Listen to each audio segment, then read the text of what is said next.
ఓం నమో వెంకటేశాయ. గుడికి ఎందుకు వెళ్ళాలి అని కొందరు అనుకుంటారు. గుడికి వెళ్ళడం మొక్కుబడి వ్యవహారం కాదు.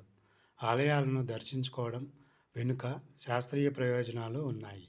భక్తులు గుడికి వెళ్ళి దేవుని దర్శించుకుంటున్న సమయంలో గర్భగుడిలో దీపం వెలుగుతూ ఉంటుంది. కర్పూర హారతి వెలిగిస్తారు. గంటలు మోగుతాయి.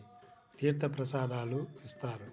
ఇలా అన్ని పాజిటివ్ ఎనర్జీలు సమీకృతమై భక్తులకు ఆనందం, ఆరోగ్యం ఇస్తాయి. మనలో దివ్యశక్తి ప్రవేశించి తేజస్సుని అందిస్తుంది. కనుక ఆలయానికి వెళ్ళడం కాలక్షేపం కోసం కాదు, ఎన్నో శక్తి తరంగాలు ప్రవేశిస్తాయని శాస్త్రాలు నిరూపిస్తున్నాయి. ఓం నమో వెంకటేశాయ.